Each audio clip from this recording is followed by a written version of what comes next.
So, over the past 2 years, a lot has been revealed about the US economy and the dollar. We have seen massive borrowing and deficit spending that's simply out of control. And if you ask anyone outside the US what America's biggest competitive advantage is, by far the answer always comes back to the dollar. It's like a bottomless credit card. It allows Congress to drain the world of their savings to spend on the US economy. And this is getting worse, and the problem has compounded to a frightening degree. America's national debt today stands at nearly $34.6 trillion. Dollars. That's over 100 grand for every single person in the US. And at this point, the debt simply can't be repaid. The end game is going to be a default. You would think that Biden would want to postpone economic Armageddon, but that's not the case. Instead of prudent spending and protecting the dollar, he is going full steam ahead to destroy it.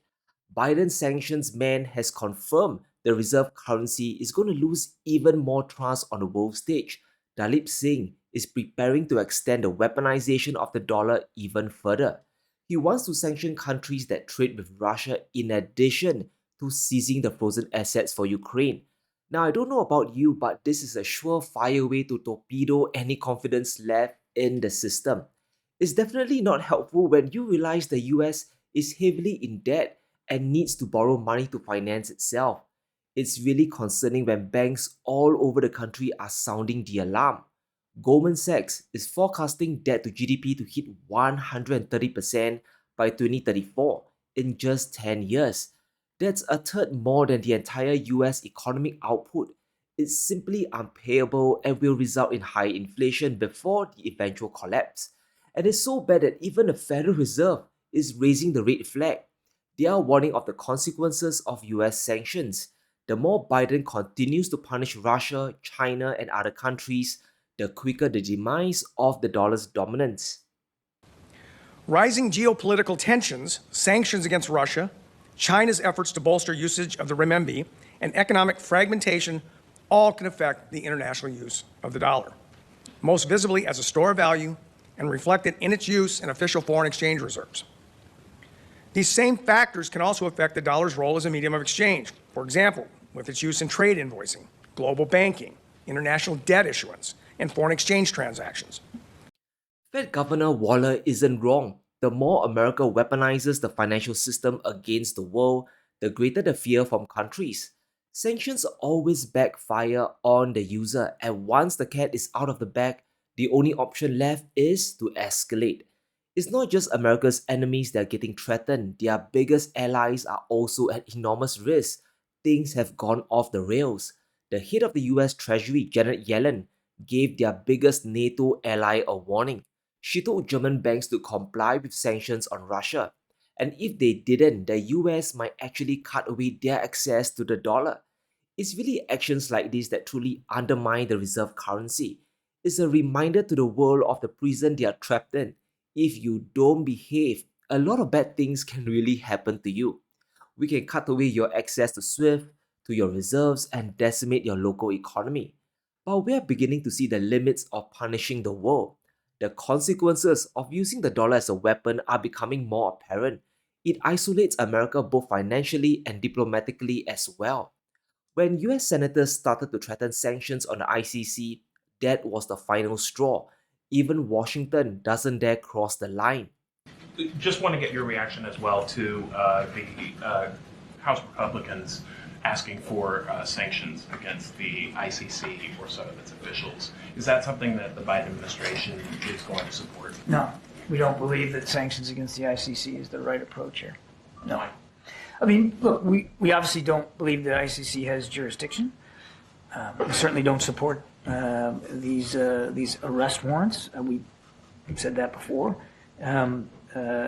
We don't believe, though, that sanctioning the ICC is the answer. Sanctioning the ICC would be putting the final nail in the dollar's coffin. It would ensure the world starts moving away because no one is truly safe anymore. It's a big reason why China dumped over 50 billion in US debt last quarter. Holding dollar assets is extremely risky today. While they likely took a loss, they simply had no choice. Losing 10 or 20% of your holdings is better than getting 100% confiscated away. You are at risk of not just US monetary policy, but their foreign policy as well. They could be your friend today, but years down the road, for all you know, you could be their enemy. Then all bets are off the table.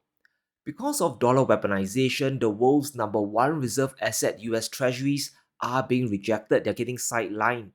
Global central banks and investors are choosing to hold gold. When we look at central bank reserves, this should be alarming for the US economy. The world's reserves of US bonds, the green line, has stagnated for over a decade. They simply aren't buying anymore. There's the risk of currency debasement and, of course, asset confiscation. Countries are beginning to shift towards gold in a very big way. Since 2020 and especially 2 years back, nations have been buying more gold year after year to store their savings. Trust in dollar investments is drying up fast. Clearly, the sanctions have backfired. However, the story gets even worse. Even if Congress stops punishing the world, there's another elephant in the room we must talk about, and that is a spending crisis in the US. To balance the books, Biden had to borrow $1.7 trillion from the world. It's money from investors to finance America's obligations. The spending, however, is simply unsustainable. 2 years back, the deficit to US GDP was 5.4%, but just last year, this has increased to 6.3%. Won't be surprised if it hits 7% or more in the following year. The snowball effects is starting to compound, and this will crush the US economy. Fed Governor Waller also confirms how dangerous this situation is, that we are on an unsustainable path. Deficit spending and the federal debt have been increasing since the 1990s. I believe the factors increasing demand that I just reviewed have outstripped the increase in supply over the past few decades. It is probably not news to many people that the U.S. is on an unsustainable fiscal path. The latest outlook from the Congressional Budget Office paints a challenging picture of the future, with debt expected to grow at an unprecedentedly high rate for an economy at full employment and not involved in a major war. While the dollar is the reserve currency of the world, there is a limit to how much you can abuse its power. The more money you borrow and spend, closer you get to a crisis, a real default. And this doesn't just involve money from US investors, it affects savers across the world.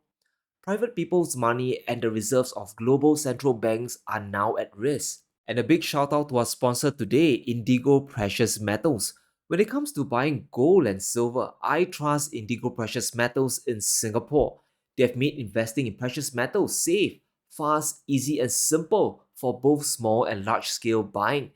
I've been stacking gold for over a decade now, and I've learned two things when buying.